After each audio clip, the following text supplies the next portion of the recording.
برداشت، تلخیاں، الزام تراشیاں جیسے ہماری سیاست کا لازمی جزو بنتے جا رہے ہیں۔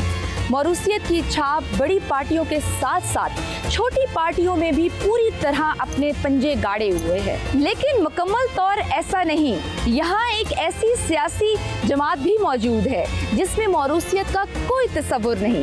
ان کی طبیعت میں ٹھہراؤ بھی ہے، سادگی بھی ہے اور ساتھ ہی بھرپور قائدانہ صلاحیتیں ان کی شخصیت کو ہمارے سیاسی نظام میں معتبر سیاستدان کے رتبے پر فائز کرتی ہے۔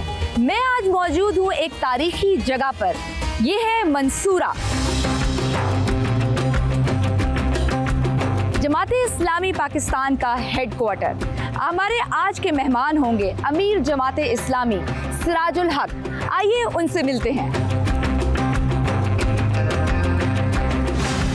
آپ پاکستان کی سب سے پرانی نظریاتی جماعت کے امیر ہیں۔ سینٹ، قومی اسمبلی، سندھ اسمبلی اور کے پی میں آپ کی صرف ایک نشست ہے، باقی اسمبلیوں میں آپ کا کوئی نمائندہ نہیں۔ اسی سیاسی نظام میں رہتے ہوئے آپ کی کامیابی ممکن نظر نہیں آتی۔ دیکھیں، جماعت اسلامی کے پیش نظر تو ایک ہمگیر تبدیلی ہے۔ فرد کو تبدیل کرنا، معاشرے کو تبدیل کرنا اور نظام کو تبدیل کرنا، حکمران کو تبدیل کرنا، اور ظاہر ایک نظریاتی جدوجہد ہے۔ مخلوق خدا کو، انسان کو اللہ کے ساتھ جوڑنا ایک بہت مشکل کام ہے۔ یہ انبیاء کا کام ہے۔ ایک بے نمازی کو مسجد میں لے آنا، ایک والدین کے جو بچے ہیں ان کو والدین کا تابع دار بنانا، خاندان کو مضبوط کرنا، تو یہ ایک ہمگیر ایجنڈا ہے۔ اسمبلی میں جانا اس کا ایک حصہ ہے جی، لیکن باقی ساری انسانی زندگی کی تعمیر، انسان کے کردار کی تعمیر، انسان کے اخلاق کی تعمیر، انسان کے معاملات کی تعمیر، یہ انبیاء کا ایجنڈا ہے اور یہ ایک مشکل کام ہے۔ خدا اپنے قرآن کریم کو پڑھا ہے کہ اللہ نے جب نبی مہربان صلی اللہ علیہ وسلم کی ذمہ یہ کام لگایا تو ساتھ یہ بھی فرمایا کہ اِنَّا سَنُلْقِي عَلَيْكَ قَوْلًا ثَقِيلًا، یہ ایک بہت مشکل کام میں آپ کے حوالے کرتا ہوں۔ آپ قرآن کریم کو پڑھتے ہیں تو لقمان نے اپنے بیٹے کو نصیحت کی کہ میرے بیٹے، آپ خود نماز پڑھے، امر بالمعروف کریں، نہی عن المنکر کریں، اس راستے میں مشکلات آئیں گے۔ تو آخری بات یہی ہے کہ اِنَّ ذَلِكَ مِنْ عَزْمِ الْأُمُورِ، یہ اولو العزم لوگوں کا کام ہے، یہ آسان کام نہیں ہے۔ تو اس لیے آپ اگر ابراہیم علیہ السلام کا مقابلہ نمرودی نظام، نمرود ایک فرد کا نام نہیں تھا، ایک نظام تھا۔ جی، موسیٰ علیہ السلام کا مقابلہ فرعون کے خلاف جدوجہد، ظاہر اس نے بھی ایک قوم کو غلام بنایا تھا۔ نبی مہربان صلی اللہ علیہ وسلم کے زمانے میں چاروں طرف سے، ایک طرف مقامی ابو جہل اور ابو لہب کی صورت میں ایک نظام موجود تھا، اور بین الاقوامی طور پر بھی قیصر اور کسریٰ کی صورت میں بین الاقوامی طاقتیں موجود تھی۔ آج کے زمانے میں بھی اسی طرح مشکلات موجود ہیں کہ فرد کو تبدیل کرنا، پھر ان کی سوچ کو تبدیل کرنا، ان کے کردار کو تبدیل کرنا، پھر معاشرے کو تبدیل کرنا۔ تو جماعت اسلامی پیپلز پارٹی یا مسلم لیگ پی ٹی آئی کی طرح کوئی ایسی پارٹی نہیں ہے کہ ایک فرد کو اٹھانا ہے یا ایک خاندان کو لانا ہے یا ایک فرد کی محبت میں سب کچھ ہو رہا ہے۔ نہیں، یہ ایک نظریاتی جماعت ہے۔ یہ کسی فرد کے گرد بھی نہیں گھومتی، یہ کسی خاندان کے گرد بھی نہیں گھومتی۔ ظاہر ہے ہماری جو محبت اور ہمارے تمام تر توجہ وہ انسان ہے۔ اب انسان صرف پاکستان میں نہیں ہے، ساری دنیا کی جو انسانیت ہے اس کو ہم اللہ تعالیٰ کے کنبہ سمجھتے ہیں۔ یہی وجہ ہے کہ جو ہمارا پیغام ہے یہ رنگ اور نسل سے بھی بالاتر ہے، یہ مسلکوں سے بھی بالاتر ہے، اور جس طرح قرآن میں ہر انسان پر فوکس کیا گیا اس کو یا ایھا الناس کہہ کر کہ اے لوگو، اسی طرح جماعت اسلامی کا پیغام بھی یا ایھا الناس کی طرف ہے کہ اے لوگو اللہ کے ساتھ جڑ جاؤ۔ یہاں تک آپ نے بات کی نا جی، قومی اسمبلی میں آپ کے ممبر، صوبائی اسمبلی میں آپ کے ممبران، اب خیبر پختونخوا میں ہمارے 3 ممبران ہیں، لیکن خود اداروں جو فلڈیٹ کے سرویز ہیں